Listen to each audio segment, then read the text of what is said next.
This is Mark Sullivan. This is the Breakdown Show. Yeah, you got to let it come. Yeah, sorry, look, I'll get it for you. The Break It Down Show is proud to have Mark Sullivan on the show. It's incredible. When you're an author, you say, "Oh, I want to be an author." A lot of people have. It's a dream job, that you've got. And at some point you get elevated above the level of needing to just sell books to survive. And you get to do things like write with some of your heroes and pick their stories a little more carefully. We've had a lot of very successful authors on the show, but I was looking at your list of books, and Mark, it's just, if no one's told you today, thank you for doing what you do. Thank you for telling these incredible stories. And congratulations on building a real steady, solid career as a writer. What's better than, it's like someone writes about you. He was a writer in Bozeman, Montana, that kind of thing. And then the adventure begins. Yeah, it's a total miracle that I get to do this, and I'm cognizant of that every day. I wake up every day thrilled that I get to do what I do. One of the friends of the show is a guy named Jim DeFelicio. I imagine you know who Jim is, at least professionally. And I love to ask this question. He had a great answer one time. When being number one on the New York Times bestseller list is, it's one thing to say you're a bestseller. That's a whole different level. He's done the same thing.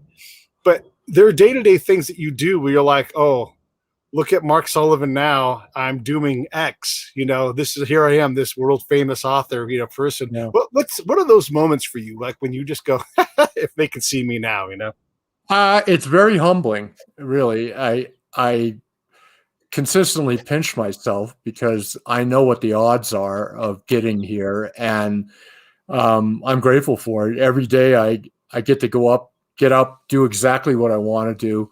I love writing. I love being a novelist. So it's a total miracle. And I do pinch myself because I know there are a lot of really talented people out there who don't get the kind of shots that I've gotten. So. Yeah, but you've also earned it. You don't get to have James Patterson, as a partner on a novel if you're not doing it well. What is a day in the life like for you? As you try to figure out how am I going to write this next book, are you a 16-hour iron asser, or what do you do? I used to be. Now I'm up at 6 a.m. I meditate. I'm a big believer in meditation for creative people. I work out after that. I usually, if I'm here in Big Sky, in the winter, I'll ski for an hour, and then I come in before 11 and I lock my door. I turn off all the internet and my telephone, and I write for anywhere between 4 and 5 hours every day. And but I do it every day, 7 days a week when I'm writing. It's the only way I can sort of stay connected to the book. And that's pretty much it. I'm a really boring guy. I'll read at night, or I'll watch a movie with my wife and my kids. And I get up and do it again the same way the next day. I've found that routine is critical. So you're less about the process and more about prepping yourself to sit down in that chair. And I guess I like to say, we find elegance as we get older, and we work harder or smarter, not harder. You're still working hard, yes, but you realize the focus can't be 100% 16 hours in the chair kind of focus. No, I think that's necessary when you're a young writer, just to get it and to get into that space where you're really producing well. I know how to get there. And this is, it's just by routine. I know that if I meditate, if I work out, if I spend some time outside, it usually leads to a really good writing session. And the crazy thing is, things that used to take me 10 to 15 hours a day now take me 4 to 5. And you're exactly right. You learn to work smartly versus just showing up and spending a lot of time in the chair.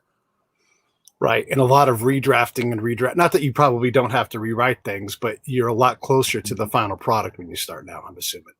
Yes, I am, because I do a lot of outlining. I think a lot about the book before I start. So by the time I'm actually writing, I'm trying to be the best writer I can.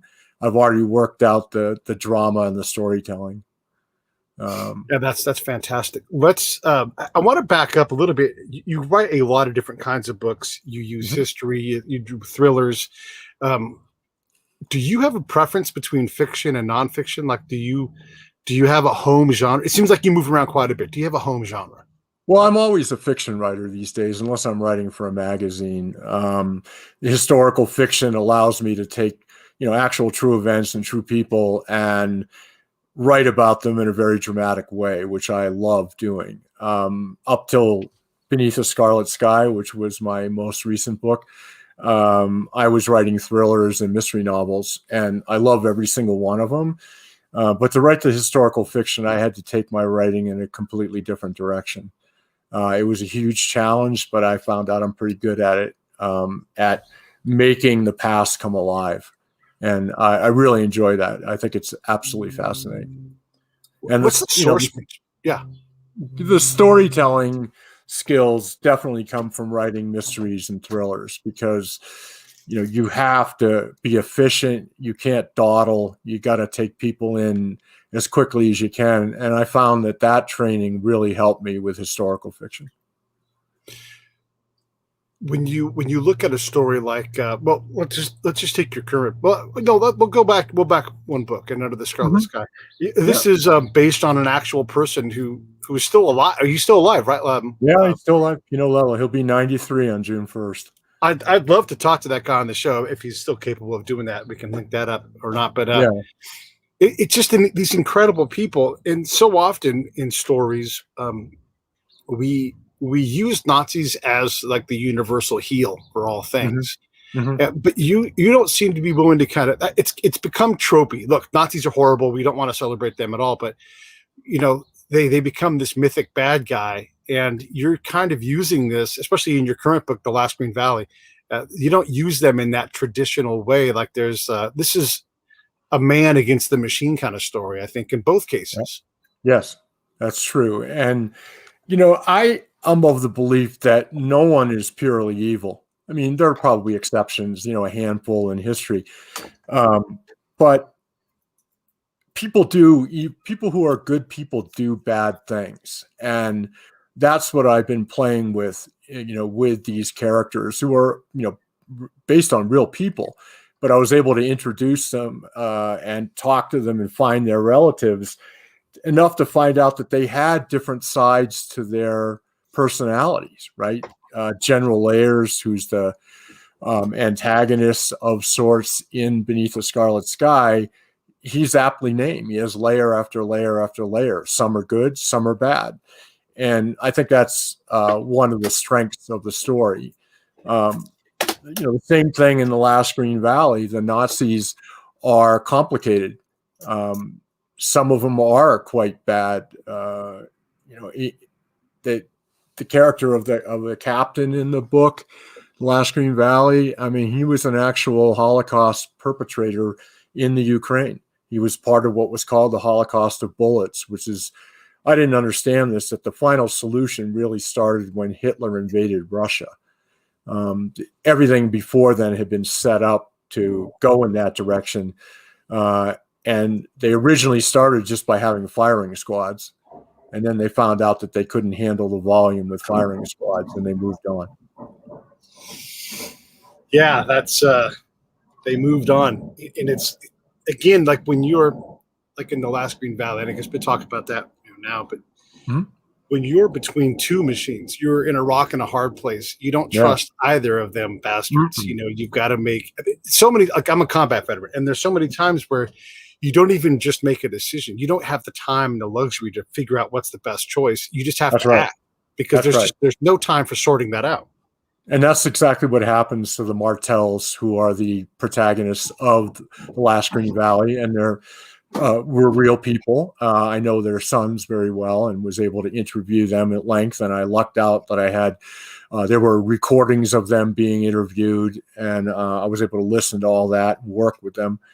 But right at the beginning of the book, which takes place in March of 1944, they're faced with this terrible decision. Do they stay in the Ukraine, where their family has been living for over 100 years as ethnic Germans brought there to sow and harvest wheat for Catherine the Great? Do they stay? Because after the Bolsheviks came, they got thrown off their land. They were starved. They were treated horribly. And then Hitler invades and says, "Do you want your land back?" And they said, "Sure." And so they work on it for about 18 months until Stalin counterattacks. And when Stalin counterattacks, they know that they're in trouble because they'll probably be sent to Siberia, if not hung. So they have this choice. Do they stay and wait for the Soviet bear to return, or do they run with the Nazis they've come to despise, but who have promised to keep them safe? And so they run with the Nazis with their intent is they're going to break off from them at some point and try to get to the Allied lines. So it's one of the more amazing stories I've ever heard.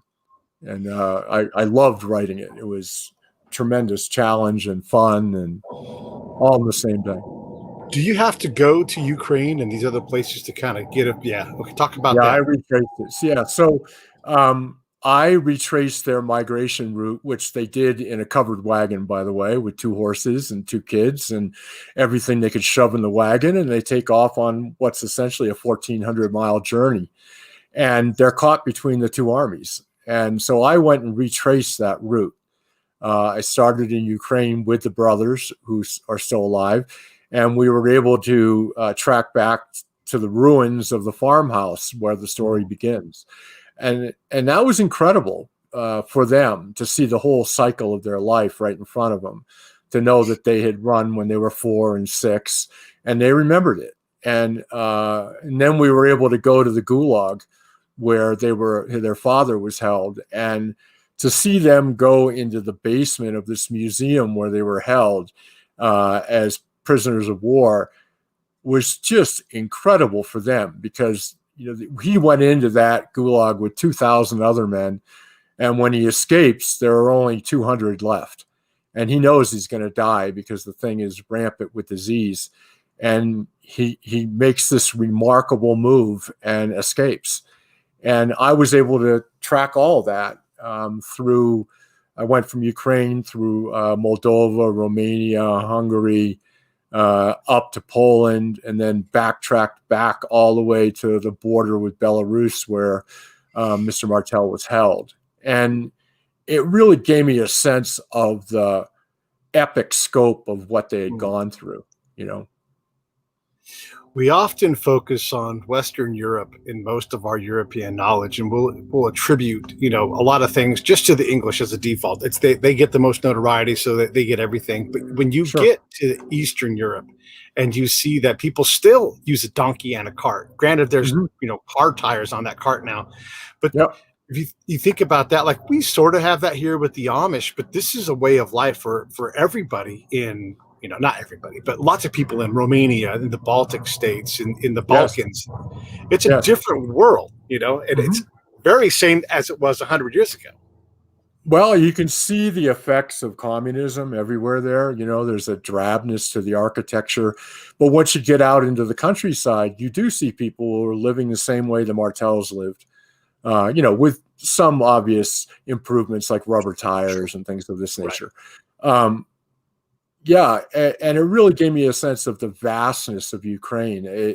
When you see it, especially from the air, you just realize it's all agriculture, right, outside of the big cities. And it's one of the big bread baskets of the world. And so you can see why everybody valued it, from Catherine the Great to Stalin to Hitler. They all wanted it because they knew that that was where the food was coming from. And you couldn't expand into these areas of a greater Germany or an expanding, Soviet Union. They needed it. If they didn't have it, their people were going to starve. Yep. When you talk to the family and other folks in Ukraine, how do they perceive their history? I mean, it's like the Balkans where everybody runs through it on the way to somewhere else, right? It becomes this resource because they are valuable. How do they perceive what does it mean to be Ukrainian? Oh boy, I don't know. I think it was interesting. The women there were uniformly sharp and well-rounded, and they loved the modern Ukraine. A lot of the men I met, they were sort of bitter. Some of them, including my guide, he said he was better off under communism, which really surprised me. That you have to remember also that there was a massive brain drain out of that part of the world, because Stalin and Lenin, they basically, if you opposed them, they shipped you to a gulag or they killed you. And like Mrs. Martel's father was taken when she was 12, never heard from again, vanished. Mr. Martel's father was also sent to Siberia, and he did manage to come back, but he was a broken person. So it's a very conflicted place, is what I guess I'm saying. The history of it is conflicted because there's a lot of bitterness and regret there. And at the same time, young people, they love it because it's come out of that world and it's making progress constantly. Yeah, I mean, you think about the Martels having to make that choice. You were always stuck between the Russians and the Germans, at least from their point of view, and that's all there is to it. Yeah. And so ultimately, you have to leave your homeland, and you may never. It's war. You may never come back. You may not want to come back, but you would have to leave everything. And so I guess the Allies are the best bet. But are the Allies as benevolent as we want them to be? As the main tent pole in the Allied tent, or is this like better than nothing?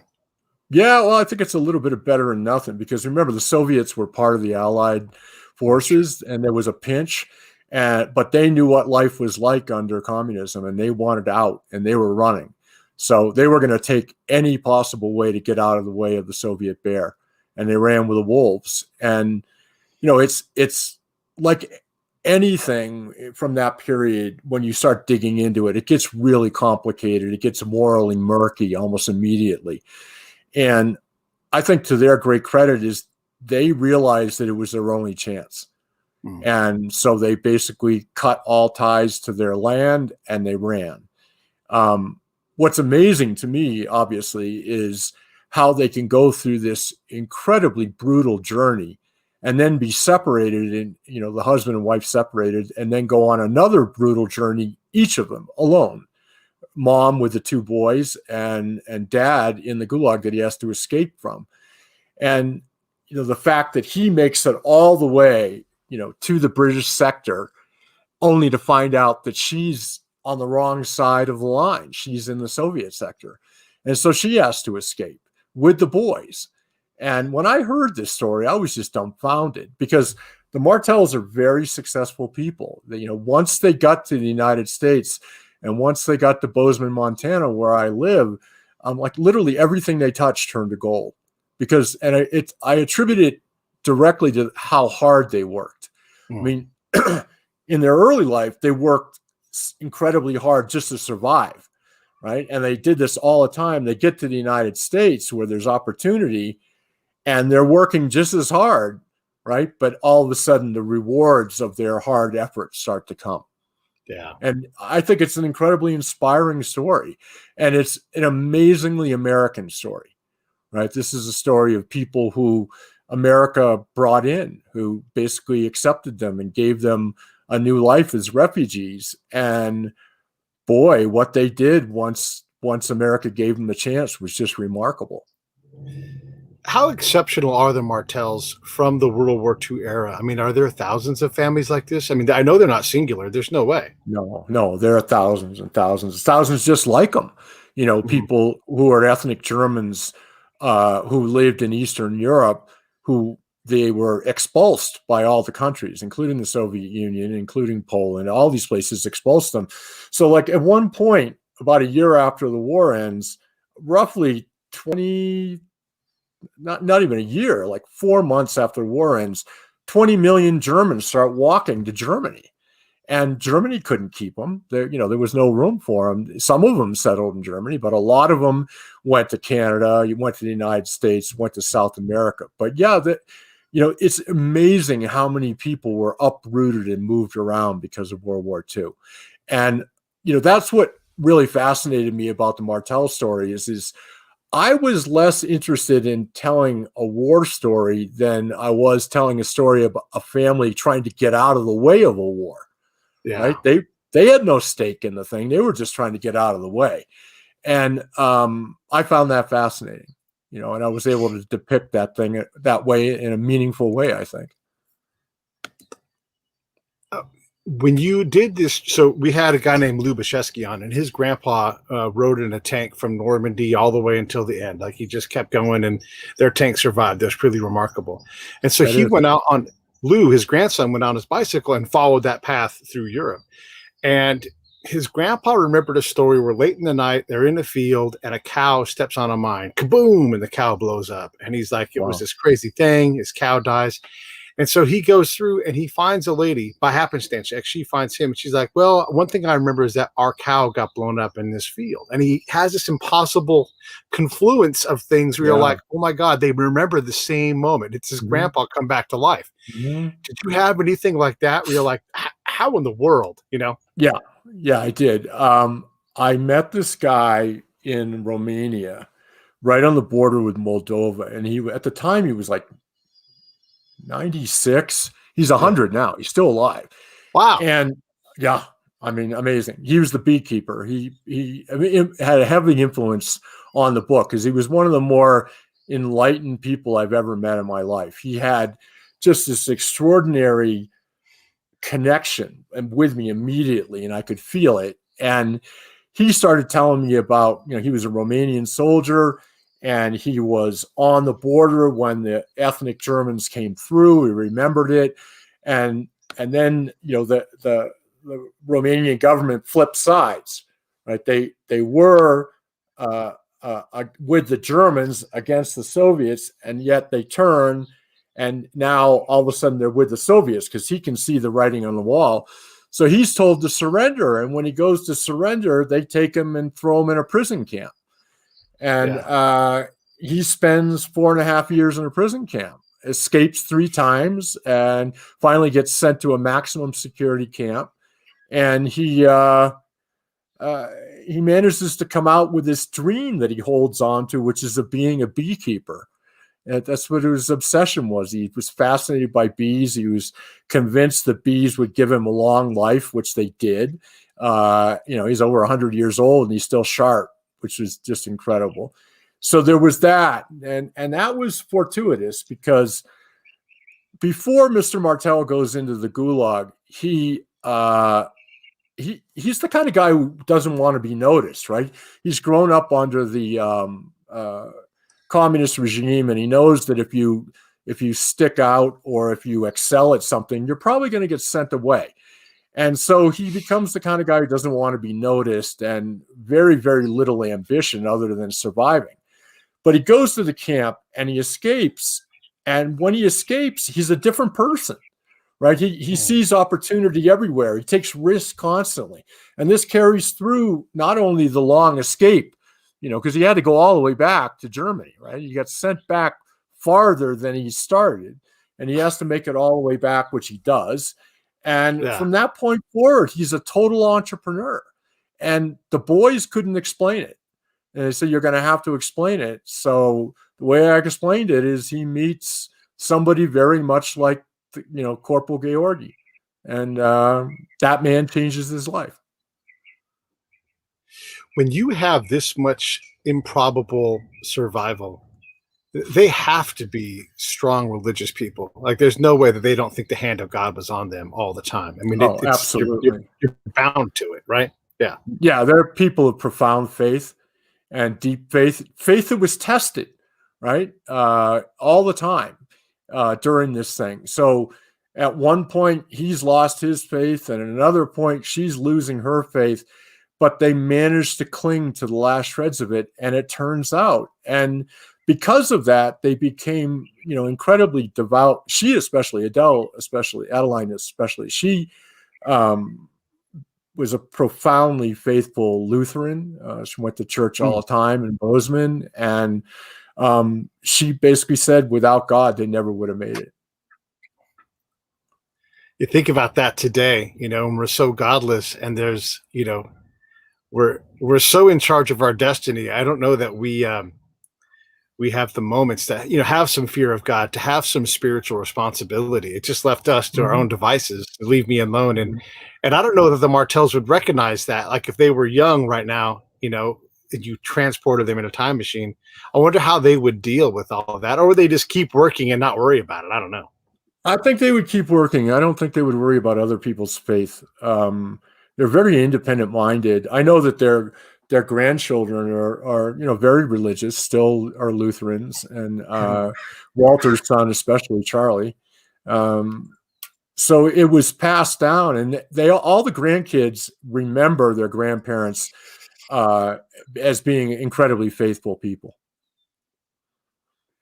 Same true for Pino. Is he also, because his survival is so, Pino impossible is to? an interesting guy. I would describe him as a spiritual person that's not very religious. He realizes that a lot of his life, especially during the 2 years of the war, were a miracle. Some of it was brutal miracle, but it was a miracle nonetheless. And he taught me a lot about how we deal with tragedy as human beings. Everybody has to go through it, and grief. And it was always that you get through it by recognizing that the only thing that happens is change. It's constant.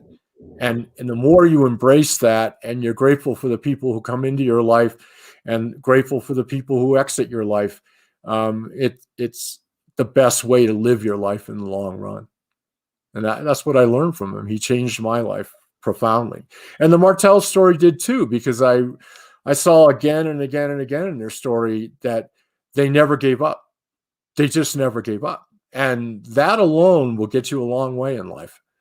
And all the lessons that I got from Pino Lella were certainly reinforced by the Martell story. How does Pino reckon with the fact that he works for one of the top Nazis? How does that? He's not a Nazi, right? He's there not by choice. No. He's there because of war. But how does he deal with that? Well, he suffers with it, right? He almost loses his best friend because he thinks he's gone Nazi. He's doing it because his parents were convinced he was going to be sent to the Russian front and he was going to die, and they didn't want him to die for the Germans. So they had him volunteer for an organization, the organization Todt, which is the least understood part of the Nazi war machine. It was like a combination of the Quartermaster's Corps and the Army Corps of Engineers. They built stuff. They commandeered stuff. They ran the factories. They were in charge of war production is what their title was. And, he sort of blunders into it. His parents make him volunteer because they know he's going to be put in a non-combat role. And then through a series of remarkable circumstances, he becomes this general's driver. Now, Pino is an amazing driver. I can attest to that myself, having driven with him. Scared the bejesus out of me within 20 minutes of meeting him, driving through the streets of northern Italy in his car. And that became, crucial because, if you've read the book, he's an amazing driver, and I can attest that he is an amazing driver. So he gets the job with the general by a fluke, and all of a sudden he's going with this guy everywhere, seeing what the Germans are building and able to pass that information on to the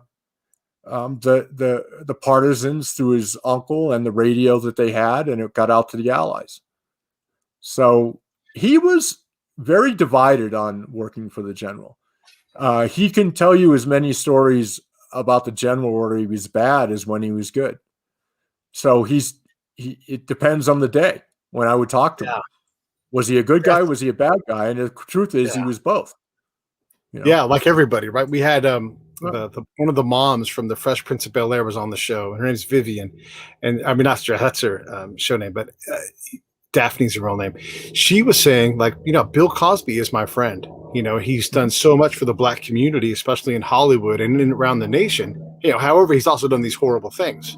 But, you have to balance this good and evil. And it's never just boom. Like you said earlier, it's never just one thing. It's never just the same thing goes true for Saddam Hussein. We had a guy named Kelly Hyler, and he was the personal jailer for Saddam Hussein, going through the trial. And his job from the American side, from an international side, was to keep him calm, go through the process without a whole lot of drama and drawing attention to himself. So keep him chilled out. Let's get this over with, Right. And he's like, yeah, Saddam was my friend. I cried when he died. I also know what kind of a monster he was, and so you have these this conflicting thing, because we want someone to be just universally bad, but you have a guy like Layers, and it depends on the day, depends on the moment. Depends on the moment. I mean, ultimately people have asked me, what do I think motivated Layers? And I think it was undoubtedly Layers. He was looking out for himself at all times. And, he was trying to make sure that he was going to go back home to his family, which is, you can't argue with that, right? I mean, that's just the basic human condition. But yeah, I don't think people are all one way or another, despite what social media will have you believe these days, where somebody is all one thing. If they've done one thing, it's their life, they're canceled, it's over. And, first of all, our legal system doesn't work that way. And neither should, the court of public opinion, in my belief. Yeah, when we deal in doubt, reasonable doubt, we don't deal in hard truths hardly ever. Those things typically don't go to trial. If you know, you know. Yeah. The thing with Layers is he survives and gets through Nuremberg and all that stuff too, right? He doesn't even get to Nuremberg. He's jailed and he's waiting trial. And then because of a number of societal and global factors, largely it had to do with the fact that the historians believe that people were just sick of the war by the time the 2 years of the Nuremberg trials were going on. And when they were getting ready to do the Italian trials, there was a number of other things because Italy was starting to trend communist. And people believed that if they put these things on trials, it would only strengthen the communist hands. Were there trials in Italy? Yeah, there were a few, but not what there should have been, because there were atrocities that went on all over Italy during the Nazi occupation. Did Pino have any interaction with General Layers after the war? No, he had no idea what happened to him after that final scene on the Brenner Pass. I went and found his granddaughter or his daughter and was able to talk to her briefly because she was very ill when I talked to her, but I was able to talk to his aide and to his minister, and they were able to give me a lot of interesting information about him. He was very much involved in his town and contributed to it. He had an estate. No one really knew where all the money came from that he used to restore it. His wife had inherited it, but they lived there, and he ends up building a church in the town. And there are all sorts of things about him that, again, are incredibly positive. And yet, he did run a slave army in Italy. There's no doubt about it. So, how do you judge those two things? And one of the ways he said is, and I got this from either the aide or the minister, I can't remember, is that, he believed in being the man behind the scenes. He did not want to be out front. He wanted to be pulling the levers of power without, being out front, because being out front like that gets you killed. And he didn't want that. And the same thing applies, standard Nazi caveat applies here too, but the same thing applies for a guy like Layers, is that he is a man in a situation, the war starts and he's high enough ranked that, your opportunity to leave is very limited. And then just because you leave doesn't mean that you survive the walk across the lines. And then also when you interact with the Americans, you're as likely to get shot as surrendered and safely transition. I mean, you don't know. And so you're trying to decide your best bet. It doesn't forgive the atrocity, but like everybody else, they're all trying to get through the next 20 minutes. I mean, I've been to combat. There's people that are like, every day I was worried that I was going to die. Every moment, I was looking for something that was coming so I could react to it. That's true for everybody in those situations.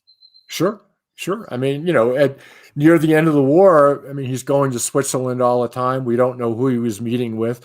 We know that, from Pino's perspective, he was smuggling gold into Switzerland. His bank accounts were frozen in the immediate post-war, but then unfrozen about 3 years later, which allowed him access to the money, which we have no idea how it got there. Pino will tell you how he got there, but do we have exact information on how it was there? No. But yeah, he's a super complicated character, and certainly the most challenging character I've ever had to write, just because I wanted to give you a broad view of him. There were other things about him that didn't make it into the book, because at a certain point the book was like 850 pages long, and it came to the point where if Pinot wasn't there, it didn't go in the book. So there's evidence that Layers helped a musician in Venice, who was Jewish. He helped him, get to safety. There's some evidence that he was involved in prison swaps, that he was told to kill partisans. He didn't do it. Instead, swapped them with so he could get back his own prisoners. But again, Pinot wasn't there, so it ended up on the cutting room floor. What about things that don't make it into The Last Green Valley? Are there things like that as well? Well, I had to truncate certain things, right? Because to my mind, the real book ends when they're reunited, and that everything after that is just explaining what happened to them after their great journey. So I didn't go into the blow by blow of what they had to go through to get into America, right? Because they had to have sponsors and to be willing to bring them and put them to work. And it's a little bit in there, but I didn't go into the nuance of it. So it's truncated toward the end. So you're getting a sense of, what happened to them in the long flow of their life afterwards. So some of that stuff ended up on the floor, certainly. When you're using fiction to help the story along, I mean, you're doing so much work on the historical side, but you say based on and historical novel. This indicates that you're using a little bit of license to make the story, even better. But how do you sprinkle that in? So the first thing I have to do is recognize that, like with Beneath the Scarlet Sky, and similarly with The Last Green Valley, how are you going to recreate conversations from 60 and 70 years ago? You're just not. So that has to be fictional. You know what the intent of the conversation was. So that's fictional. I tend to cut out the slack parts, which are part of any life, and bring it to the head. So, you're seeing the Martells at their moments of greatest challenge in that book. There are times where you see them at family life, et cetera. But the fact of the matter is that their life was so intense during that time. You have to write in a way that gives the reader an incredibly strong sense of how that must have felt. My goal when I write historical fiction is to put the reader right on the shoulders of the main characters and to let them experience what they experienced on the page, right? They're getting it. They're getting the story, and they're feeling the emotions that these people went through and the incredible trials that they went through, right? And that's what my goal is always, is to try to show you people who lived a story that is inherently inspirational, right? Moving, perhaps healing, and perhaps transformational to the reader. And that's what I was after, because I'll give you an example. After I wrote Beneath the Scarlet Sky and it was published, and, I was blessed to have it become a runaway bestseller, people said, you'll never find another story like that. And I was like, no, I actually think I will, and then sure enough, the stories started coming out of the woodwork. All people writing me like, write about this, write about my grandmother, write about my great uncle. He did this. And they were all fascinating, but I realized I was going to have a filter. What was I looking for? And I went back and really thought about Beneath the Scarlet Sky. And I said, the reason it has impacted so many people is that the story is inherently moving. It's inspirational. It's healing. And it transformed me, and it's transformed lots of people around the world, which is incredibly gratifying, So I looked for that kind of story. That was the filter: moving, inspirational, healing, transformational, to the reader. And I was hearing stories that almost got there, but they just didn't take it. And then I'm at I'm giving a talk at the Noontime Rotary in my hometown in Bozeman, Montana. And this guy comes up afterwards and he says, do you know who the Martells are? And they own a big construction company in Montana. And I said, well, I know who they are, but I don't know them. Yep. Yeah. And he said the whole time I was reading Beneath the Scarlet Sky, all I could think of was the Martell story. You have to hear it. So 2 days later, I put Bill Martell's address in my nav, and it's like 2 miles from my house. And then I drive down, and it tells me to take a left into this little neighborhood, and I get this bizarre feeling, and I couldn't put my finger on it until I get to Bill Martell's driveway, and I realize I can't be 250 yards from where I heard Pino Lello. It's the same little neighborhood. Wow. And I knock on the door, and Bill invites me in. And within 10 minutes, I'm sitting forward in my chair. And within an hour, I know I'm doing it. It's what I was looking for. It had that, quality of showing you what the human spirit is capable of.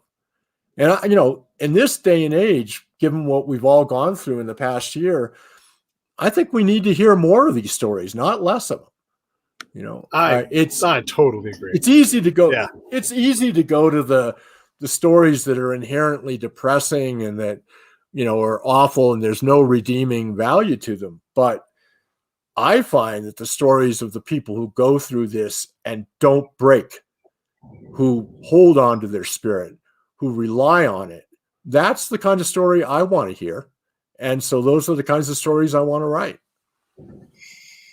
Yeah, because humans are incredible. And you can say whatever you want about social this or whatever that. I believe in people, and I believe that you deserve your shot, and you may not make it. Heck, you may die because you take that shot. Mm-hmm. But the Martells are just one of millions of examples of people coming to this great country. I saw a story on 60 Minutes about a contract company that focuses on kids with autism. And I mean, they're functional, but this is severe autism. But what they're great at is focusing at a level that someone who doesn't have autism isn't able to do. So they're able to give them these complex tasks, but they're you can be autistic and come here and make six figures, go do that in 100%. A lot of other countries. And it's just not possible. You really can outwork 99% of your problems in most cases. And that's an incredible opportunity. And I'm glad that you tell these stories, because we have this perception of ourselves that we don't like immigrants, and it's far from the truth. Like I always say my favorite American is we're all immigrants. Yeah, exactly. And, these are the people the immigrants are the ones who come and they have faced unreal adversity to get here. Right. And what do they do when they get here? They put their back into it, and they work phenomenally so that their children gets the American way of life. And I don't know, I can't help but applaud anybody who takes the risk to flee a life that's horrible to try to make a better life.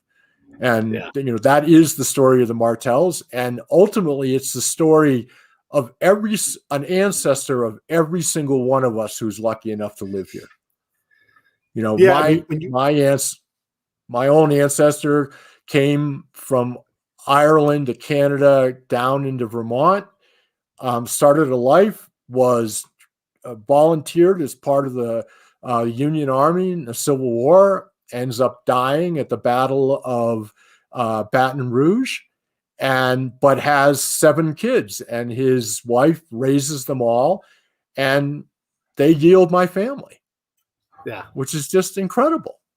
It is incredible. What's also incredible, and I believe this is still true, President Tyler has living grandkids, not great grandkids, grandkids. And so that's how young this country is. And you look at how remarkable it can be. We're talking 3 generations. Granted, it's really long lifetimes with extremes but those 2 dudes are still around. There's 2 of them, not just 1, 2. And so that's how short the history is here. It's just a couple of lifetimes, and you get all the way back to he was president. Those guys were around when Andrew Jackson was president. That's crazy. It's crazy. William Henry Harrison, right? That guy was, his dad signed the Declaration of Independence. That's how young of a country you are, and Tyler took over for Harrison, right? So it's crazy. Yeah. I wanted to talk about back into the main book here, not Beneath the Sky, but The Last Green Valley. When you look at that story, is that the last World War II story for you, or do you think that there's something else out there? And I want to say this before you answer. I went to the World War I Museum, And for some reason, it doesn't stick like World War II. But I asked some of the people that work there, I'm like, how many stories are in this place? And they're like, oh my God. Like, I'm it's sure. a worldwide war. The love letters, the stories, all this stuff, the archives. Yeah. Like, you could tell stories about World War I forever. Yes. So I could tell stories about World War I and probably World War II forever. But my criteria is I want stories that are inherently moving, inspirational, healing, transformational. And I've been looking since The Last Green Valley, and another story showed up, and it's not World War II. It takes place in Uganda. It's the story of a 13-year-old boy and an 12-year-old girl who get kidnapped by a guy named Joseph Kony, and they're turned into child soldiers. And it's horrendous what they go through, and yet they meet after 5 years. They're in different parts of this Lord's Resistance Army, and they fall in love. And by falling in love, they manage to survive and then escape. And it's just an incredible story. And it was brought to me by a former commander of SEAL Team 6, who is a friend of my son's. And he said, I've got a story for you. And as soon as I heard it, I was like, okay, it meets all the criteria. I've never heard a story like it, and I'm going to go do it.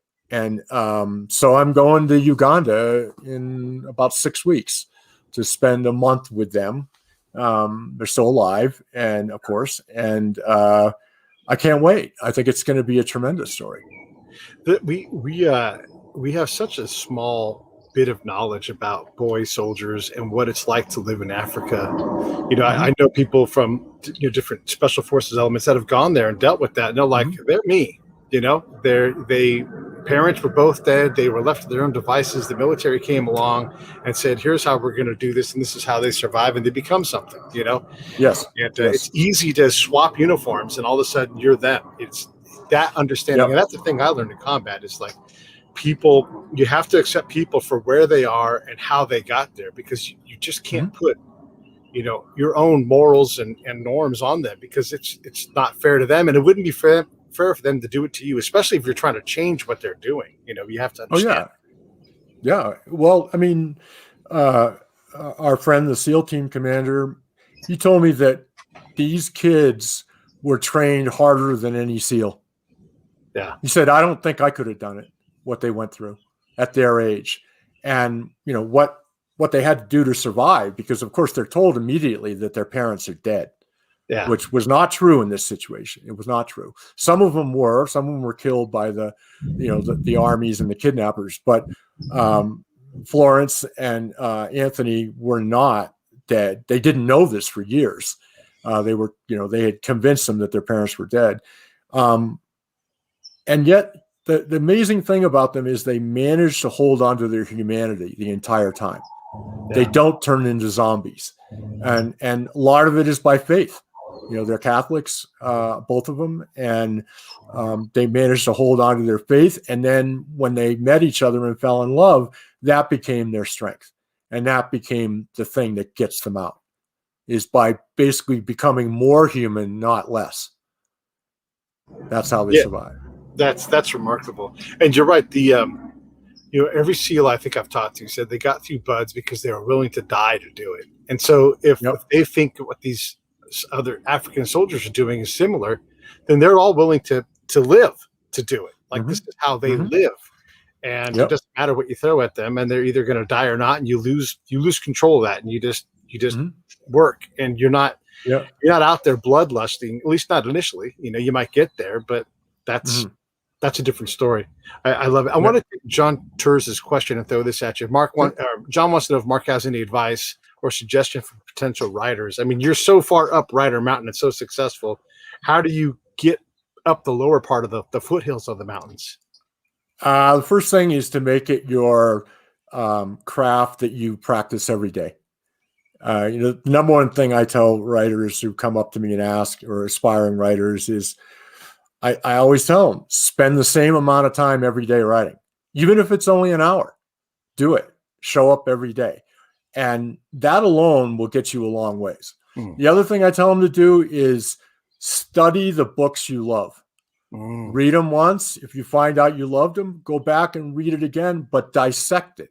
Ask yourself how the writer told the story and really study it, and then learn from that. And then read another one that you love, but read it to dissect it. Very few people take this advice. Very few.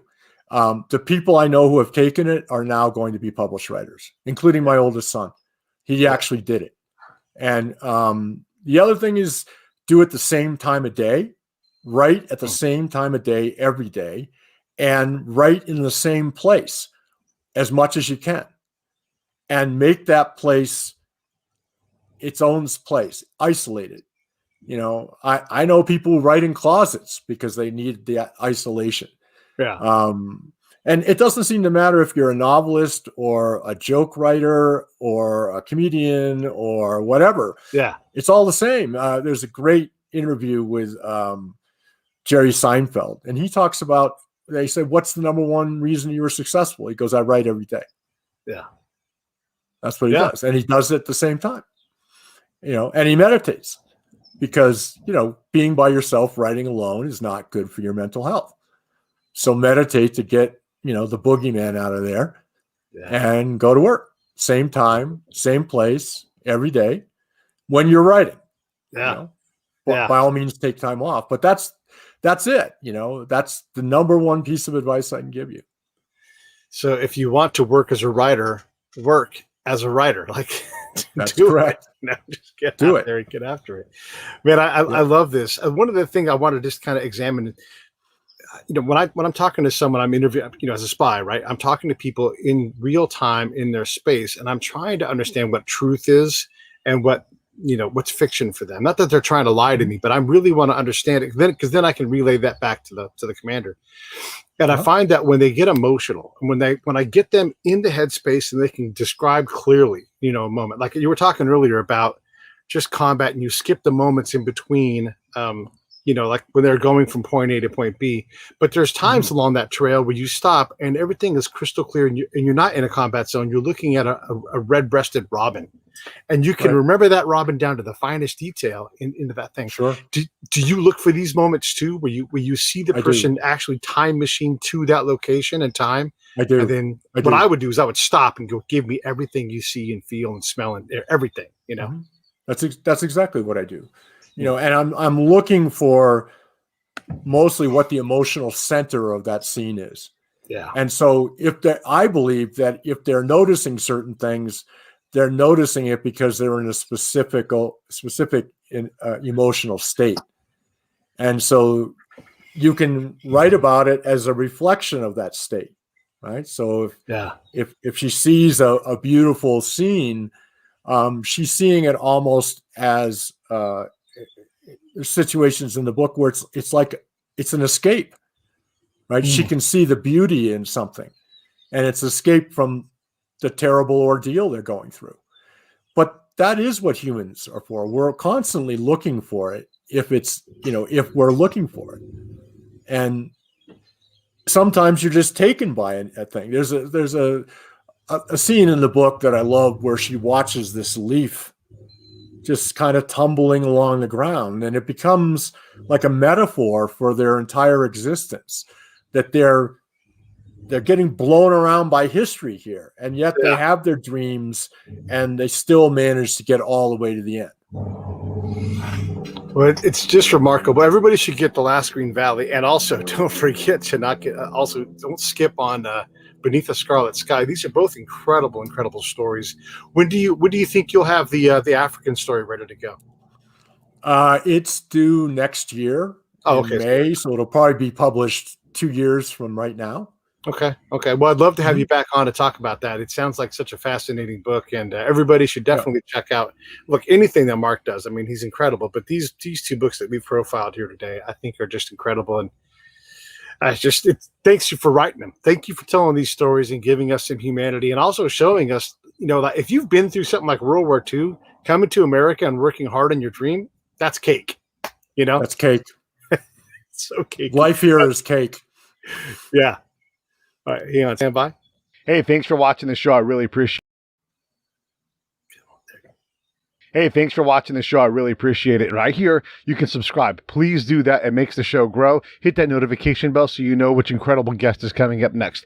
Down below is the PayPal link. You can put a small subscription in. That is an enormous help. All that money goes right back into the show. And then right up over here are the next episodes you should listen to, curated by yours truly. Thank you so much.